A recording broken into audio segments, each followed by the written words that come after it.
అందరికీ నమస్కారం. Welcome to my channel. This is doctor R B Sudha. Every month మనం చేస్తూనే ఉంటామంటే రాశి ఫలితాలు చేస్తూ ఉంటాము. ఇప్పుడు మే నెల రాశి ఫలితాల గురించి మనం మాట్లాడబోతున్నాము.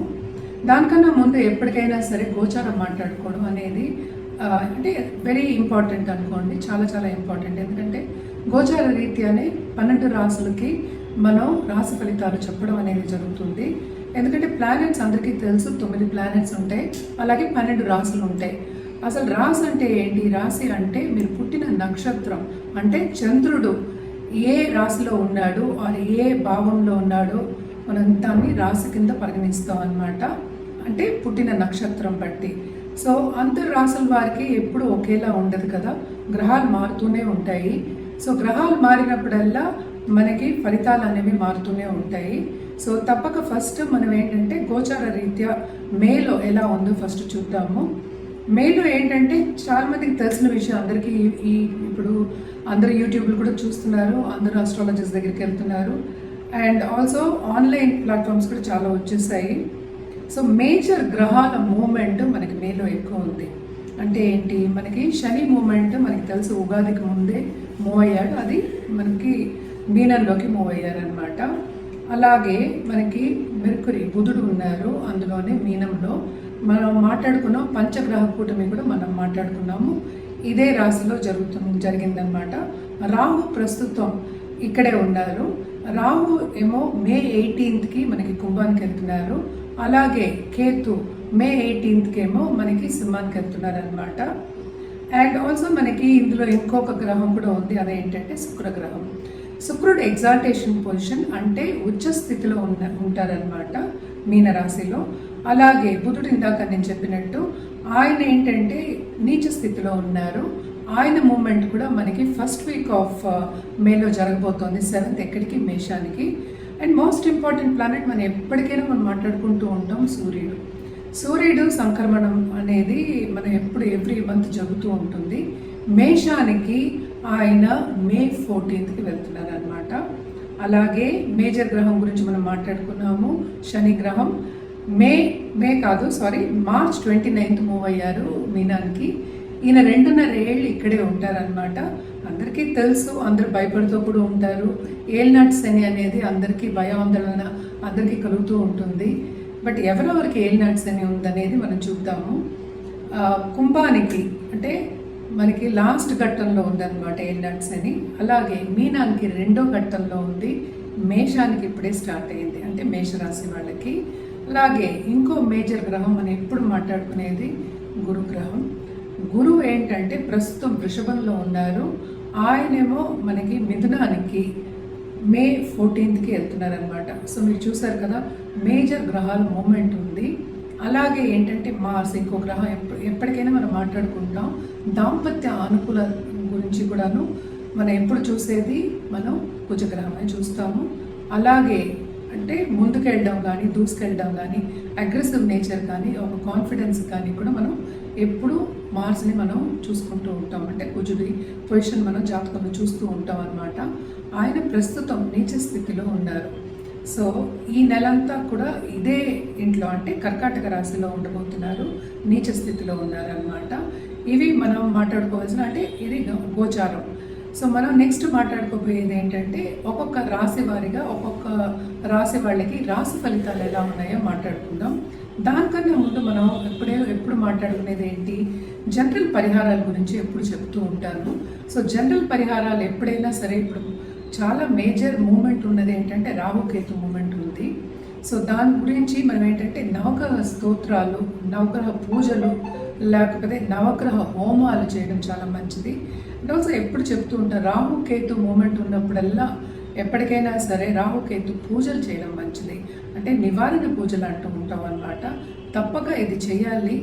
మే నెలంతా కొంతవరకు ఏంటంటే కొన్ని రాసుల వారికి చాలా చాలా బాగుంది, బ్రహ్మాండంగా ఉంది. కొన్ని రాసుల వారికి అంత బాగాలేదు. ఇప్పుడు మనం చూద్దాము ఎవరెవరికి, ఏ రాశి వాళ్ళకి ఎలా ఉందో మనం చూసుకుందాము. అండ్ పరిహారం విషయానికి వస్తే కనుక నవగ్రహాలు ఒకటి కాకుండా ఎప్పటికైనా నేను మాట్లాడేది శక్తి పూజలు చేసే వాళ్ళకి ఎప్పటికైనా స్ట్రెంగ్త్ అనేది చాలా ఎక్కువ ఉంటుంది. సో తప్పక పాజిటివ్ స్ట్రెంగ్త్ నేను చెప్పేది, పాజిటివిటీ కూడా చాలా ఎక్కువ ఉంటుంది. సో నిత్యం మనం ఏంటంటే శక్తి పూజలు చేసేవాళ్ళు, అమ్మవారి పూజలు చేసేవాళ్ళకి ఎప్పటికైనా సరే చాలా బాగుంటుంది. ఈ గ్రహ ఇవి కూడా గోచరాలు అండ్ ఆల్సో ఫలితాలు కూడా కొంతవరకు వాళ్ళకి పాజిటివిటీని తీసుకొస్తాయి అన్నమాట. ఎప్పటికైనా నేను అడ్వకేట్ చేసేది కానీ చెప్పేది కానీ ఎవ్రీడే నిత్యం దేవి పూజలు చేయండి అనేది చెప్తూ ఉంటాం అనమాట. శక్తికి మించింది ఇంకా దేవతలు లేరు నా ప్రకారం. సో తప్పక శక్తి పూజలు చేసేవారు, అమ్మవారి పూజలు చేసేవారు మాత్రం బాగా చేయండి. అంటే నిష్ఠగా చేసుకుంటే ఇంకా చాలా మంచిది. ఈ పరిహారాలన్నీ చేస్తూ ఉంటే కొంతవరకు బాగుంటుంది. చాలామందికి తెలుసు మేషరాశికి ఇప్పుడే ఏల్నాడ్స్ అని నేను కూడా చెప్పాను. ఏల్నాడ్స్ అని మొదలైంది. సో ఫస్ట్ ఘట్టంలో ఉంది. దానికి పెద్ద భయపడవలసిన అవసరం ఏం లేదు. మేషరాశి వాళ్ళకి కూడా మిశ్రమ ఫలితాలు ఉన్నాయి. ఎందుకంటే 12వ లార్డ్ అండ్ మనం చూసాము అంటే మనకి 3వ ఇంటికి మూవ్ అయినప్పుడు, అంటే జూపిటర్ 3వ ఇంటికి మూవ్ అయినప్పుడు ఇంకా బాగుంటుంది. సో ఏల్నాడ్స్ అని ఉంది అని భయపడడం కన్నా వెళ్ళి దానికి పరిహారాలు చేయడం చాలా మంచిది. మీకు ఇంకా ఏమైనా డౌట్స్ ఉన్నా కానీ లేకపోతే మీకు మీ జాతక రీత్యా మీకు ఏమైనా అడ్వైస్ కావాలి అంటే కనుక తప్పక మమ్మల్ని సంప్రదించడం మంచిది. అలాగే మాకు జాతి రత్నాలు ఇచ్చేవాళ్ళు కూడా ఉన్నారనమాట.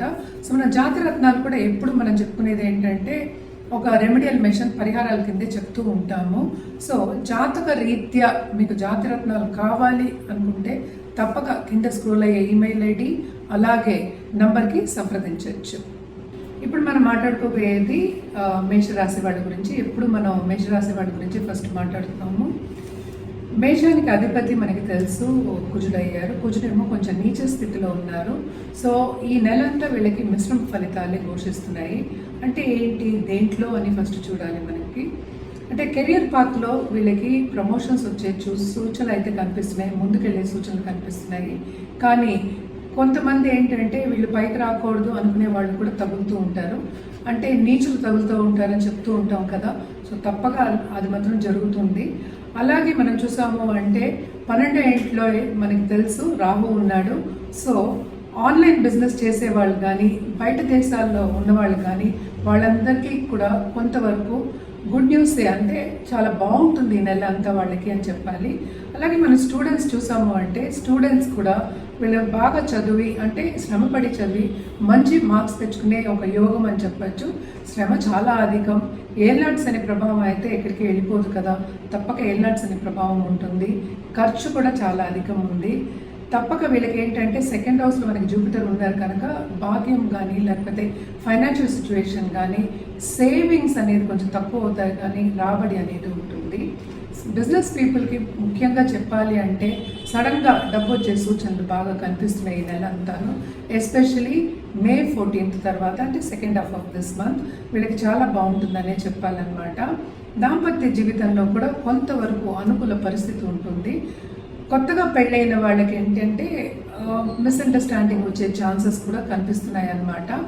అండ్ ఆల్సో ఎప్పటికైనా సరే మనకి వీనస్ అంటే సెకండ్ లార్డ్ ఎగ్జాల్టేషన్లో ఉన్నారు, 12వ ఇంట్లో ఉన్నారు. సో తప్పక వీళ్ళకి వీళ్ళ పిల్లల మీద కానీ లేకపోతే ఒక హాబీ మీద కానీ లేకపోతే ఏదైనా చదువుకోవాలి అనే వీళ్ళకి సూచన వచ్చి కానీ తప్పక వీళ్ళు ముందుకు సాగుతారు, దాంట్లో ప్రయత్నిస్తారు. కానీ మోస్ట్ ఇంపార్టెంట్ ఏంటంటే హెల్త్ రీత్యా కొంచెం చూసుకోవాలి. అప్పర్ రెస్పిరేటరీ ఇన్ఫెక్షన్స్ రాకుండా కొంచెం జాగ్రత్త పడాలి. ఎందుకంటే శ్రమ అధికం అయితే తప్పక యాంగ్జైటీకి గురయ్యే ఛాన్సెస్ ఎక్కువ కనిపిస్తున్నాయి. మన హెల్త్ అంటేనే ఎప్పటికైనా మెంటల్ హెల్త్ చెప్పుకుంటాం, అలాగే ఫిజికల్ హెల్త్ కూడా చెప్పుకుంటాం అన్నమాట. రెండిట్లోనూ కొంచెం జాగ్రత్తగా ఉండాలి. అలాగే ప్రముఖ వ్యక్తులతో పరిచయం ఏర్పడుతుంది. తప్పక హెల్ప్ఫుల్ నేచర్ అనేది ఉంటుంది. ఎస్పెషలీ కొత్తగా మీట్ అయ్యే వాళ్ళకి కానీ కొత్తగా పరిచయం అయిన వాళ్ళకి కానీ. సో ఈ నెలంతా కొంతవరకు బాగుంది, కొంతవరకు బాగా ఖర్చులు అయ్యే ఛాన్సెస్ కనిపిస్తున్నాయి అన్నమాట. అలాగే తోబుట్టువులతో కూడా సన్నిహితంగా ఉండే ఛాన్సెస్ అన్నీ కూడా second half of this month కనిపిస్తున్నాయి. అంతే మనం మాట్లాడేది ఇంటర్పర్సనల్ రిలేషన్షిప్స్ అన్నమాట. తప్పక సెకండ్ హాఫ్ ఆఫ్ దిస్ మంతే మీకు ఇంకా బాగుంటుంది. అలాగే ఏంటంటే వీనస్ శుక్రుడు కూడా మనకి ఇక్కడికి వస్తున్నారు, మేషానికి వస్తున్నారు అనమాట. End of this month 31st మేకి వస్తున్నారు. అండ్ ఆల్సో మోస్ట్ ఇంపార్టెంట్ ఏంటంటే సన్ గాడ్ అంటే సూర్యుడు ఈ రాశికి మే 14th వస్తున్నారు. సో తప్పక గవర్నమెంట్తో పని చేయించుకోవచ్చు, ఎందుకంటే ఎగ్జాల్టేషన్ పొజిషన్స్ అంది. సో తప్పక చాలా బాగుంటుంది, especially second half of this month మేష రాశి వాళ్ళకి. మనం కలర్స్ దగ్గరికి వచ్చామంటే తప్పక ఆరెంజ్ అనేది మీరు మీ వార్డ్రోబ్లో యాడ్ చేసుకోవచ్చు. అలాగే పరిహారాల విషయానికి వస్తే కనుక తప్పక వీళ్ళు జూపిటర్ కార్డు పట్టుకోవడం చాలా మంచిది. అలాగే ఏంటంటే గురు గురించి చెప్తున్నాను. అలాగే సూర్యుడికి అర్ఘ్యం ఇవ్వడం, అండ్ ఆల్సో ఏంటంటే మనకి ఇంట్లో ఉన్న చీమలకి కొంచెం ఆహారం పెట్టడం చాలా మంచిది అనమాట. అందరికీ తెలుసు ఎండాకాలం ఏ ప్రాణికైనా నీళ్ళు ఇవ్వడం కూడా చాలా చాలా మంచిది. సో ఇవన్నీ చేసుకున్నప్పటికీ ఈ నెలంతా మీకు బాగా గడుస్తుంది, ఎందుకంటే మనం మాట్లాడుకునేది 31 రోజుల వరకే. తర్వాత ఇంకా లైఫ్ ఉంది కదా, ఇంకా చాలా ఉంది. సో తప్పక ఏదైనా సరే జాతక రీత్యానే మనం చెప్తాం, ఏదైనా సరే ఇండివిజువల్ జాతకం మీద ఆధారపడి ఉంటుంది.